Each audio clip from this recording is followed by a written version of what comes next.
RMS Titanic, 1912. The RMS Titanic sailed from Southampton on her maiden voyage, a floating palace of marble staircases, private parlors, and heated swimming pools. First-class passengers dined on multi-course dinners beneath crystal chandeliers. By the night of April 14, 1912, most had retired to bed or lingered over drinks in the smoking lounge, unaware the unsinkable ship was gliding through calm, freezing water toward its fate. Despite receiving at least 6 ice warnings that day, Captain Edward Smith kept the Titanic at a reckless 25 miles per hour. At 11:40 p.m., lookout Frederick Fleet spotted a dark shape ahead and rang the warning bell 3 times. The order came too late.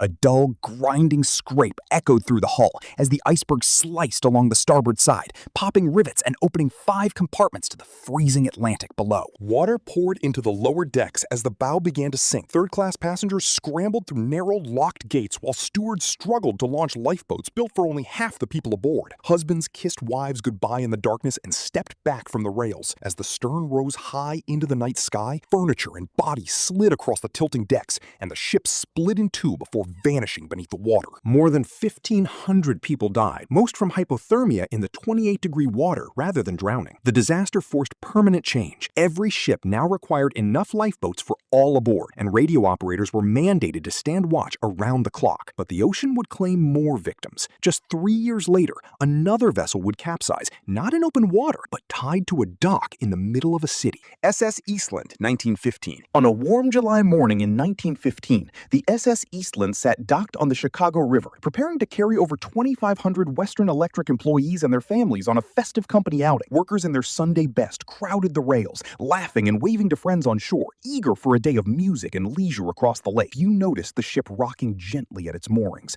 or that many aboard didn't yet know how to swim. The Eastland had long been known among sailors as unstable, and as passengers crowded the upper decks for photographs, the ship began to list slowly to one side. Crews scrambled to shift water ballast to correct the tilt, but it was already too late. In minutes, the ship lurched violently and rolled completely onto its side, still tied to the dock, trapping hundreds inside the hull as furniture, walls, and bodies crashed downward together. 844 people died that morning, many crushed in stairwells or drowned in just 20 feet of water within arm's reach of the shore. Rescuers pulled bodies from the river for hours as horrified crowds watched helplessly. The tragedy exposed how little regulators understood about ship stability. 3 decades later, the deadliest ship disaster in history would unfold not from instability, but from war. MV Wilhelm Gustloff, 1945. In January 1945, the German liner Wilhelm Gustloff was ordered to evacuate refugees fleeing the advancing Soviet army. Built to carry 1,800 people in comfort, the ship was packed with over 10,000 civilians, wounded soldiers, and children, huddled together in corridors, stairwells, and cabins meant for a fraction of their number. Many had walked for days through snow just to reach the docks,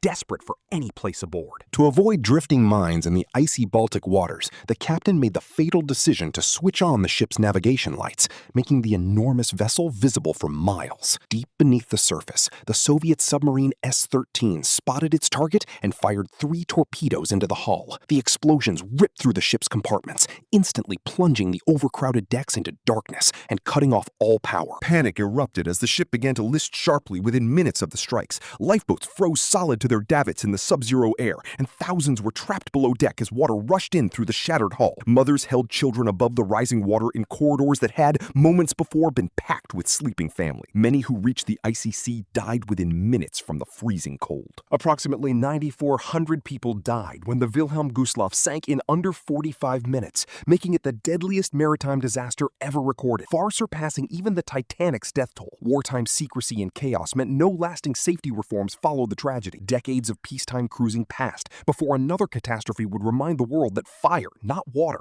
can be just as lethal aboard a ship at sea. TSMS Laconia, 1993. In December 1963, the TSMS Laconia carried 1,022 passengers on a Christmas cruise toward the Canary Islands, its lounges decorated with holiday lights and its dining rooms full of festive cheer. Near Madeira, an electrical fault sparked inside the ship's barbershop, igniting nearby chemicals and stacks of towels. Thick black smoke began curling through the corridors as passengers slept, unaware a fire was spreading below. The smoke thickened quickly, disorienting passengers in the ship's narrow, maze-like corridors as they searched for exits in the dark. Flames damaged several lifeboat davits, preventing a clean evacuation. In the end, 128 people died. died, most from smoke inhalation, trapped in cabins they never managed to leave. It would take another Baltic disaster to reveal how quickly a modern ship could roll over and vanish.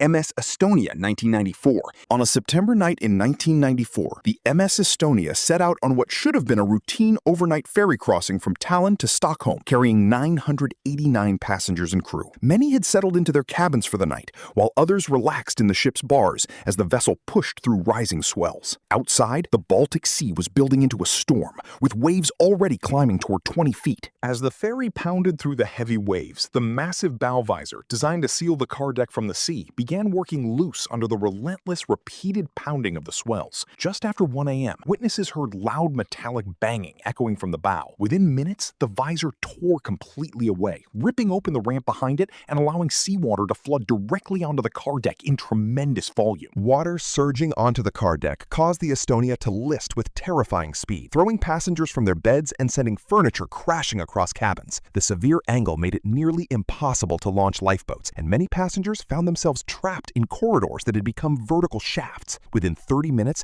the ship had rolled onto its side and disappeared beneath the black water. 852 people died that night, most never escaping the ship's interior as it capsized in the darkness. Only 137 people survived, many pulled from the freezing water by helicopter in one of the largest rescue operations in maritime history. The tragedy led to stricter international standards for bow visor design and ferry stability. Fire would soon threaten passengers again, this time in the sunny waters off Florida. SS Norway, 2003. In May 2003, the SS Norway had just docked in Miami, Florida, with over 2,000 passengers and crew still settling into a routine day in port, deep in the ship's engine room. Decades of neglect and poor repairs using incorrect materials had left boiler number 23 dangerously weakened. Without warning, the boiler burst apart, sending a violent shockwave of superheated steam tearing through the surrounding compartments. The blast instantly killed several crew members working nearby and injured 17 more, some suffering severe burns from the scalding steam. Investigators later found the explosion resulted from years of inadequate maintenance and repeated quick engine startups that stressed the aging boiler beyond its limits. Federal regulators overhauled inspection standards, and the cruise line updated its maintenance procedures fleet-wide. Star Princess, 2006. Just 3 years later, in March 2006, fire broke out aboard the Star Princess at 3 a.m. while the ship sailed from Grand Cayman toward Jamaica. A cigarette carelessly discarded on a Deck 10 balcony ignited the plastic partitions and deck tiles nearby. Fueled by strong ocean winds, the flames spread rapidly upward and sideways, racing across multiple decks while most passengers still slept in their cabins. The intense heat shattered glass balcony doors, allowing thick smoke to pour directly into passenger cabins along the affected decks. One passenger died from smoke inhalation before crews brought the blaze under control. The disaster prompted the International Maritime Organization to mandate non-flammable balcony materials and automatic sprinklers on all new cruise ships. Not every dockside incident, however, would end in tragedy. Enchantment of the Seas, 2009. In September 2009, the Enchantment of the Seas sat peacefully docked in Cozumel, Mexico, when strong winds caused the departing Carnival Legend to drift off course and collide with its hull. Both ships suffered only minor damage to railings and decks, and no injuries were reported among the thousands aboard. Port authorities inspected both vessels and cleared them to continue their voyages within hours, a rare stroke of luck at sea. Carnival Splendor, 2010. The following year, in November 2010, the Carnival Splendor was cruising the Pacific 200 miles south of San Diego when a generator exploded deep in the engine room. Fire quickly spread to overhead electrical cables, and within moments, all power aboard the ship failed completely, leaving 4,466 passengers and crew stranded and adrift in open water with no lights, no air conditioning, and no working toilets. Investigators discovered the ship's fire suppression system had been delayed because an alarm was accidentally reset, while the backup CO2 system was found to be leaking. Remarkably, no one was injured, though the ship required a lengthy tow back to port. Carnival invested heavily afterward in upgrading fire suppression reliability and crew training. Within a year, tragedy would strike again, this time on a river far from any ocean. MS Bulgaria, 2011. In July 2011, the aging 55-year-old river cruise ship Bulgaria carried 201 passengers across Russia's Kubyshev Reservoir on the Volga River. Many were families with young children, enjoying a routine summer river excursion under clear skies. Unknown to most aboard, the vessel already listed slightly due to poor weight distribution, and several portholes on the lower decks had been left open in the warm weather. As a sudden storm rolled in, strong winds began pushing hard against the ship's already unstable hull. Water started pouring rapidly through the open portholes on the lower decks, flooding compartments that were never designed to take on water so quickly. Crew members had little time to react as the ship's list grew steadily worse, tilting further with each passing minute under the relentless driving wind. The ship lurched to a severe 30-degree angle within moments, and passengers below deck had almost no chance to escape the rapidly rising water pouring through the open portholes. In just 3 minutes, the Bulgaria rolled over completely and sank into the reservoir. Many of the victims were young children, trapped in interior cabins as the ship inverted around them faster than anyone could reach the exits. 122 people died in the disaster, a devastating toll made worse by how many were children on a family outing. Investigators cited the ship's poor structural maintenance and the crew's failure to close the portholes before the storm hit. Russian authorities tightened inspections of aging river vessels nationwide. Just 6 months later, a far larger ship would meet disaster off the coast of Italy, this time through simple human arrogance. Costa Concordia, 2012. In January 2012, the enormous Costa Concordia sailed near the Italian island of Giglio, its decks alive with dinner service, live music, and passengers strolling under the ship's grand atrium lights.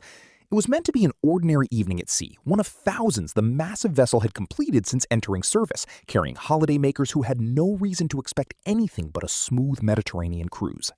Captain Francesco Schettino chose to steer the ship dangerously close to shore to perform an unauthorized sail-by salute, turning off onboard alarm systems and navigating largely by sight in darkening waters. Just before 9:45 p.m., the hull scraped against a charted but unseen underwater rock. A loud grinding shudder ran through the ship as a 174-foot gash tore open along the port side, flooding the engine room instantly. Power failed as the ship began listing dramatically, and Schettino delayed ordering evacuation for nearly an hour, leaving thousands of passengers confused in darkened corridors as furniture and glassware slid across tilting floors. The Concordia eventually ran aground and rolled onto its side just off the coast, forcing terrified passengers to climb over railings and drop into lifeboats at a steep, dangerous angle. 32 people died in the disaster, many from the initial confusion and the captain's own conduct, which included leaving the ship before passengers were fully evacuated. Schettino was later convicted of manslaughter and abandoning ship, receiving a 16-year prison sentence. The tragedy renewed global scrutiny of cruise ship safety drills. Just over a year later, another Carnival ship would face catastrophe of a very different kind. Carnival Triumph, 2013. In February 2013, the Carnival Triumph was 150 miles off the Yucatan Peninsula when a fuel line leak in the engine room sprayed hot oil onto a nearby hot surface, sparking a sudden fire. The blaze quickly knocked out the ship's main power entirely, leaving thousands of passengers without working lights, air conditioning, or critically, any functioning plumbing throughout the towering, drifting vessel. With sewage systems disabled, raw waste began backing up into hallways and cabins as the disabled ship drifted for 4 days awaiting a tow to Mobile, Alabama. Media outlets dubbed it the Poop Cruise, and passengers described squalid, unsanitary conditions throughout the ordeal. Carnival subsequently launched a $300 million fleet-wide upgrade to power redundancy and fire safety systems.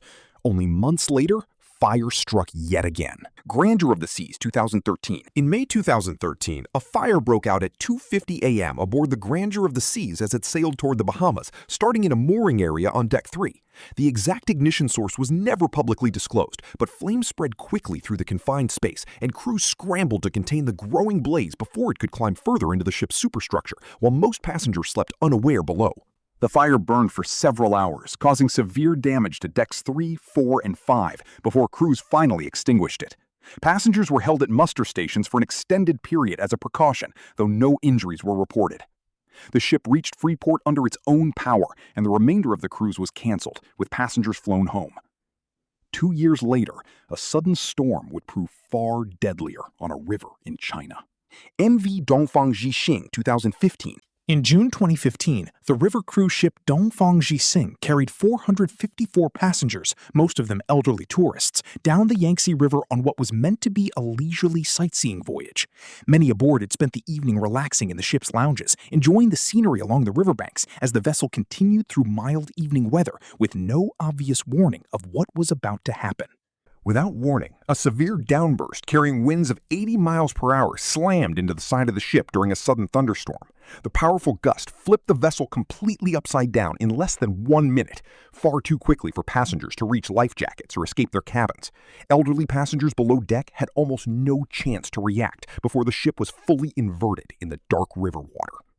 442 people died in the disaster, and only 12 survived the shockingly rapid capsizing, one of the deadliest inland shipping disasters of the modern era.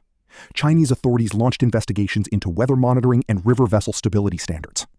3 years later, a very different kind of ship would sail directly into a winter storm off the American coast, this time by choice rather than surprise. Norwegian Breakaway 2018. In January 2018, the Norwegian Breakaway was returning to New York from the Bahamas when it sailed directly into the path of Winter Storm Grayson, despite forecasts predicting the dangerous weather system days in advance. As the ship pushed through hurricane-force winds and waves reaching 30 feet, seawater began pouring violently into cabins and public areas across several of the ship's lower decks. The ship rolled so violently that furniture toppled and slid across cabin floors, sending terrified passengers scrambling into life vests as flooding worsened throughout the vessel. More than 200 passengers later sued the cruise line, alleging negligence for knowingly sailing into a storm predicted well before departure. A little over a year later, a very different ship would lose power entirely off Norway's coast. Viking Sky 2019. In March 2019, the cruise ship Viking Sky was sailing through the treacherous Hustadvika region along Norway's rocky coast when rough seas began to batter the hull. Low lubricating oil levels, worsened by the violent rolling of the ship, triggered an automatic shutdown of the engines. Within moments, the vessel lost all propulsion and power, leaving it powerless and completely at the mercy of the pounding waves. Powerless and adrift, the Viking Sky drifted dangerously close to the jagged, rocky coastline as crew fought to regain control of the engines. Rescue teams launched a massive operation, airlifting 479 passengers to safety by helicopter in harrowing conditions. Remarkably, everyone survived, though the investigation later revealed the ship had begun its journey with one of its 4 generators already out of service.